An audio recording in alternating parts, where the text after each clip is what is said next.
First உங்களை பற்றி ஒரு இன்ட்ரோடக்ஷன் சொல்லிங்க. இந்த இன்ஸ்டியூட் யார் ஃபவுண்டரு, எப்போ ஆரம்பிச்சிங்க அப்படிங்கிற இன்ஸ்டியூட் பேரை சொல்லிட்டு ஒன்று வச்சுருக்காங்க. நேம் வந்து the public institute of banking அப்படின்னு பேர். நான் தான் இங்கே ப்ரொப்ரைட்டர். நான் ஜி சிந்தனை செல்வன். இந்த இயர் சார் ஆரம்பிச்சிங்க? இப்போது ஸ்டார்ட் பண்ணி லாஸ்ட்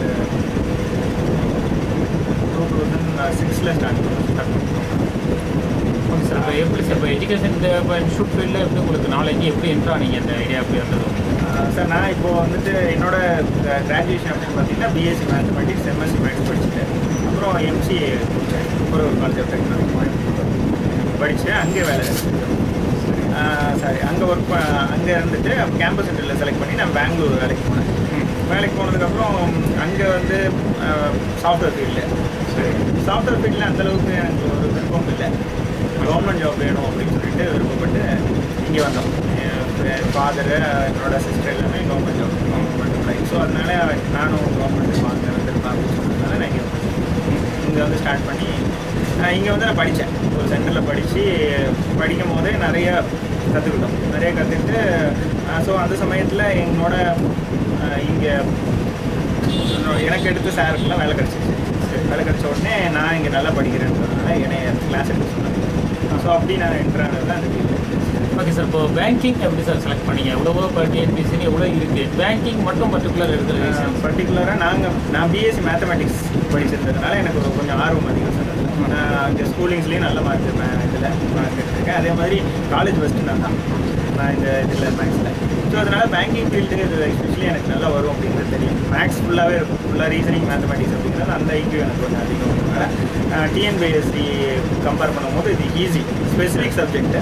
அதே சமயத்தில் வந்து ஈஸியாக பாஸ் பண்ணிடலாம். ஸோ அதனால நான் இந்த ஃபீல்டை தேர்ந்தெடுத்து நான் ஃபஸ்ட்டு படித்து அதுக்கப்புறம் நான் எல்ஐசியில் டெவலப்மெண்ட் ஆஃபீஸராக ஒர்க் பண்ணேன். வேலை கிடச்சி அதுக்கப்புறம் பிஎன்பி பஞ்சாப் நேஷனல் பேங்க்கில் ஒர்க் பண்ணேன். 1.5 years ஒர்க் பண்ணிவிட்டு அதெல்லாம் வேலையெல்லாம் விட்டுட்டு தான் இப்போ நான் செஞ்சுருக்கேன். Okay sir. இப்போ மக்கள்கிட்ட வந்து பெரும்பாலும் பார்த்தீங்க அப்படின்னா மற்ற இதில் கவனம் செலுத்துகிற அளவுக்கு பேங்கிங் இதில் கவனம் செலுத்துகிறாங்களா? எப்படி தெரியுது ஸ்டூடெண்ட்ஸ் அண்ட் மக்கள் எப்படி தெரியும்?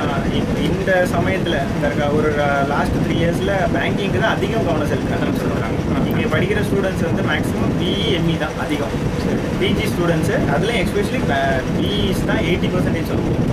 ஸோ அவங்க எல்லாருமே அவங்க எதிர்பார்க்குறது என்னென்னா பேங்கிங் வந்து வரணும். அது central government white collar job அப்படின்னு சொல்லிட்டு அவங்க எதிர்பார்க்குறாங்க. சென்ட்ரல் கவர்மெண்ட் பார்க்குறாங்க. ஸோ அதனால் டிஎன்பிஎஸ்சியை விட அவங்க எல்லாருமே ஒரு பிஇ படிச்சிருக்காங்கன்னா டிஎன்பிஎஸ்சி சைட் போகணும்னு நினைக்கிறதே இல்லை. அவங்க எல்லாம் பேங்கிங் தான் நினைக்கிறாங்க. அதில் நிறைய வேலைகள் வாய்ப்பு இருக்குது சார். அது வந்து ஸ்பெஷலிஸ்ட் ஆஃபீஸர் இருக்குது, ப்ரொபேஷனரி ஆஃபீஸர்னு ஆஃபீஸர் போஸ்ட்டு டேரெக்டாக போகலாம், கிளரிக்கல் வேலையும் போகலாம். ஸோ அதனால் அவங்களுக்கு தகுதி அதுதான் அப்படின்னு நினைக்கிறாங்க. அவங்க தகுதி தான் வேலை. Okay sir. இப்போ இன்றைக்கி வந்து பேங்கிங் அப்படிங்கிறப்போ நிறைய இன்ஸ்டியூட்டுகள் இருக்குது சார். பேங்கிங் எக்ஸாம் ட்ரைனிங் கொடுக்குற இன்ஸ்டியூட் நிறையா இருக்குது. இதில் உங்களோட இது என்ன தனித்துவம், என்ன நீங்கள் ரிட்டர்ன் கொடுத்துருக்கீங்க இந்த 5 yearsல உங்களோட இது என்ன ரிட்டர்ன்ஸ் கொடுத்துருக்கீங்க? நாங்கள் வந்து ஒரு 5 years ஆரம்பித்து நடத்திட்டு சார். இந்த இதில் வந்துட்டு ரொம்ப கம்மியான நாள்லேயே மேக்ஸிமம் 80% நாங்கள் ஒவ்வொரு தடவையும் ரிசல்ட் கொடுத்துருக்கோம் சார். அது எத்தனை பேர் படிக்கிறாங்களோ அதில் 80% நாங்கள் பாஸ் பண்ணிருக்கோம் ஒவ்வொரு தடவையும். இது வரைக்கும் 234 பேர் இதில் இன்ஸ்டியூட் படித்து வேலைக்கு போயிருக்காங்க. சரி. உங்கள் இன்ஸ்டியூட்டில் படிச்சு இந்த இன்ஸ்டியூட் இந்த வேலைக்கு போனோம் மட்டும் PO as well as clerical Tamil Nadu ஃபுல்லாக இருக்காங்க பண்ணிட்டு இருக்காங்க. அப்போ இயர்லேயே வந்து எந்த மாதங்களில் சார் எக்ஸாம் வந்து பெரும்பாலும் இருக்குது இந்த பேங்கிங் எக்ஸாம்? சார் இதுக்கு முன்னாடி நாங்கள் ஸ்டார்ட் பண்ணும்போது ஐபிபிஎஸ்ன்னு ஒன்று இல்லை.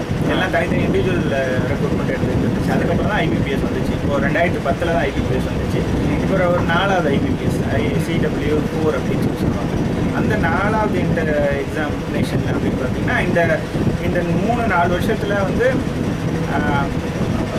அதிகமாக சார் நீங்கள் அது இன்னொரு எந்த மாதங்களில் வந்து இந்த எக்ஸாம் நடத்துறீங்க? அந்த எந்த மாதம் அப்படின்னு பார்த்தீங்கன்னா ஐபிபிஎஸ் பொறுத்தளவு ஸ்பெசிஃபிக்காக இந்த மாதத்தில் அப்படின்னு சொல்கிறதே கிடையாது. இந்த வருஷத்தில் மட்டும் பார்த்தீங்கன்னா லாஸ்ட் இயரில் ஒரு 3 months கேப் இருக்குது எக்ஸாமினேஷன். இந்த தடவை அப்படி கிடையாது சார். ஒரே டைமில் கால்ஃபர் பண்ணிட்டாங்க. ஷெட்யூல் கொடுத்துட்றாங்க. இப்போ எஸ்எஸ்சி டிஎன்பிஎஸ்சியில் ஷெட்யூல் கொடுக்காம ஐபிபிஎஸ் ஷெட்யூல் கொடுத்துட்றாங்க. ஸோ அதனால் இந்த வருஷத்துக்கு இவ்வளோ நாள் வைக்காமல் வந்து ஆகஸ்ட்டில் கால்ஃபர் பண்ணாங்க. ஆகஸ்ட்டில் பிஓ கால்ஃபர் பண்ணாங்க. அடுத்ததில் அந்த கால்ஃபர் பண்ணி முடிகிறதுக்குள்ளேயுமே அடுத்த நாள்லேருந்து 11ஆம் தேதி லாஸ்ட் டேட் அப்ளை பண்ணுறதுக்கு பிஓக்கு இருந்துச்சு. 12ஆம் தேதியிலேருந்து செப்டம்பர் 1ஆம் தேதி வரைக்கும் கிளரிகளுக்கு கால்ஃபர் பண்ணிட்டாங்க. அடுத்த கால்ஃபர் இன்னும் 1 மாதத்தில் வரப்போகுது. ஐஐபி என்ன சார் சொல்லுங்கள்? அது fully institute of banking personnel selection அப்படின்னு சொல்லுவாங்க. அந்த ஒரு போர்டு டெல்லியில் இருக்குது. டெல்லியில் அவங்க தான் நடத்துகிறாங்க எல்லா கவர்மெண்ட் எக்ஸாம்ஸ், எஸ்பெஷலி பேங்கிங் ஃபுல்லாகவே 90 நேஷனலைஸ்டு பேங்க், மொத்தம் 22 நேஷனலைஸ்டு பேங்க் இருக்குது. அது பியூக்கு கிளரிக்கலுக்கு 19 நேஷனலைஸ்ட் பேங்க் அதோட சேர்ந்துருக்கு.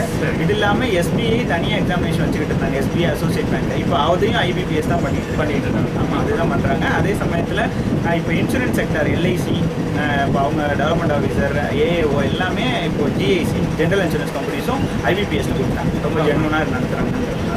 ஓகே சார், இப்போ பேங்கிங் எக்ஸாம் அட்டன் பண்ணணும்னா மினிமம் குவாலிஃபிகேஷன் என்ன இருக்கணும்? அடிஷனல் குவாலிஃபிகேஷன் எதுவும் உண்டா தேவையான? மினிமம் குவாலிஃபிகேஷன்னா எனி டிகிரி பாஸ் பண்ணியிருக்கோம், அவ்வளோதான் சார். ஒரு 2010-12 வரைக்கும் என்னென்னா எஸ்பிஐ மட்டும் +2 இருந்தால் போதும் அப்படின்னு சொல்லியிருந்தாங்க. ஆனால் இப்போ எஸ்பிஐயும் என்ன சொல்லிட்டாங்கன்னா மினிமம் குவாலிஃபிகேஷன் டிகிரி தான் அப்படின்னு சொல்லிட்டாங்க. எதுக்குன்னா ஐபிபிஎஸ் வந்து மினிமம் குவாலிஃபிகேஷன் டிகிரின்னு வச்சதுனால எந்த டிகிரி வேணால் படிச்சிருக்கலாம். அவங்க பாட்னி படிச்சிருக்கலாம், ஜுவாலஜி படிச்சிருக்கலாம், அது எனி டிகிரி படிச்சிருக்கலாம், அதனால படிச்சிருக்காங்க சார்.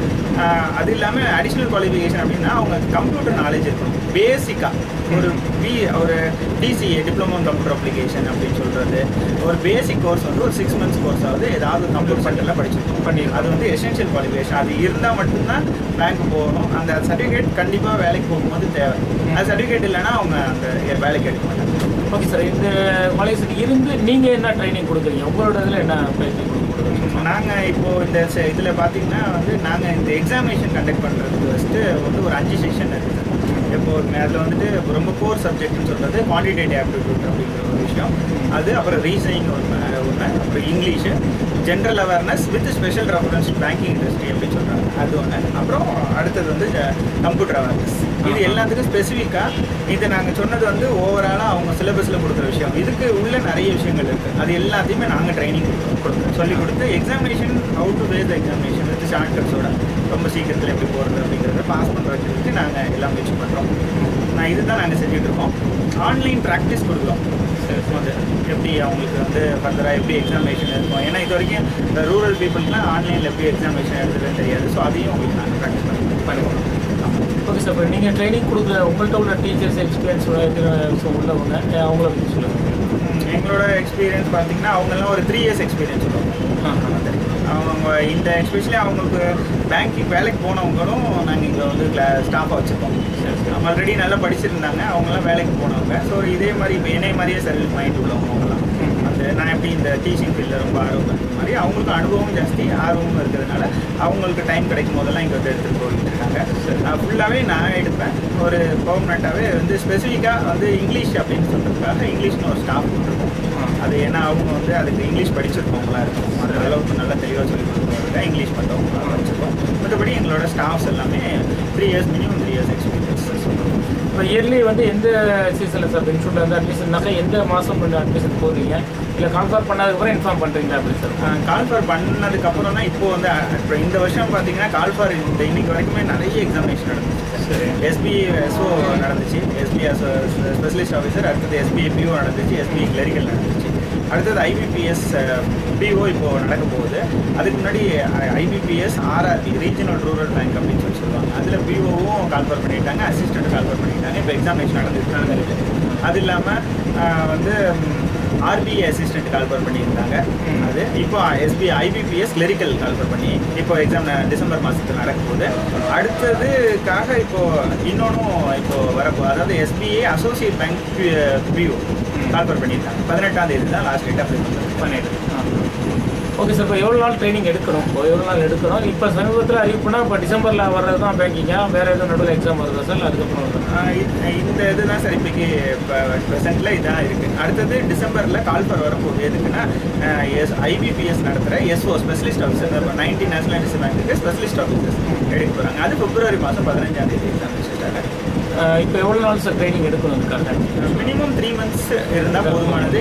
அது பிஓவாக இருக்கட்டும், எஸ்ஓவாக இருக்கட்டும், இங்கே படிக்கிற கிளரிக்கலாக இருக்கட்டும், 3 months வந்து ரொம்ப நல்ல டெடிக்கேட்டடாக ஒருத்தவங்க படித்தாங்கன்னா 3 மாதம் போதுமானது அவங்க பாஸ் பண்ணிக்கலாம். ஓகே சார், எவ்வளோ பேர் உங்கள்கிட்ட அட்மிஷன் ஆகிருக்காங்க? இது வரைக்கும் ஜாப் எவ்வளோ பேர் இருக்காங்க? நல்லா சொல்லுவாங்க.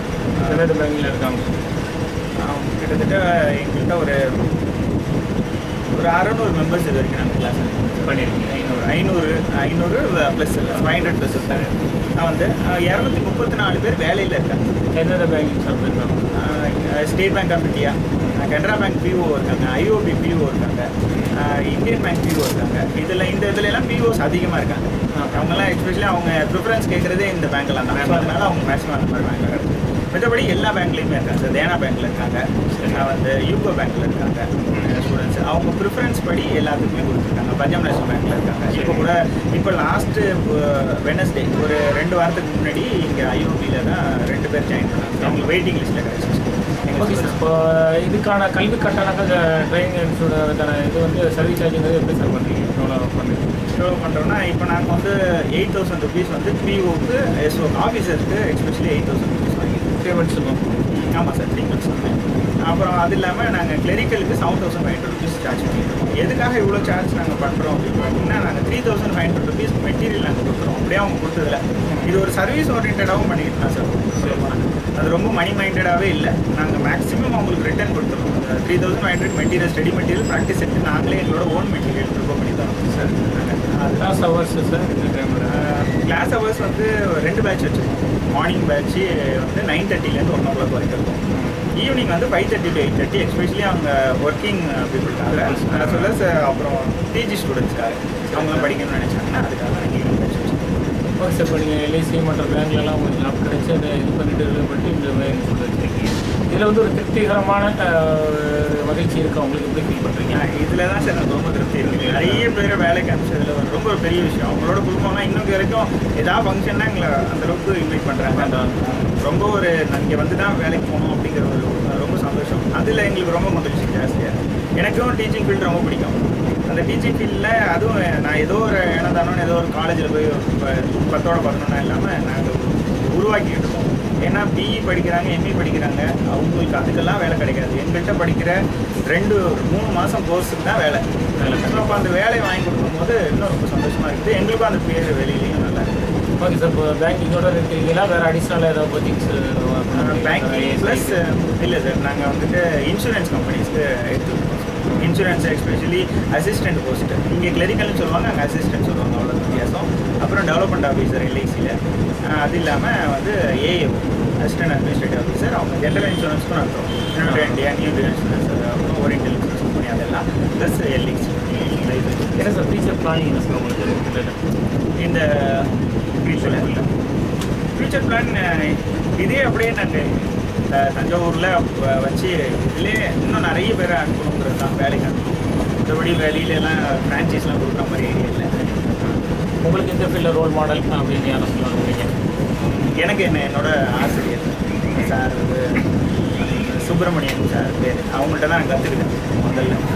அதாவது அகாடமிக்கும் இதுக்கும் நிறைய வித்தியாசம் இருக்குது சார். காம்படிட்டிவ் ஃபீல்டுக்கும் அந்த காம்படிட்டிவ் ஃபீல்டில் எப்படி படிக்கணும், என்ன செய்யணும் அப்படின்னு சொல்லிக் கொடுத்த ஆசிரியர் அவங்க தான். அவங்களோட ஸ்டூடெண்ட் சொல்லுறது ரொம்ப விரும்புகிறாங்க.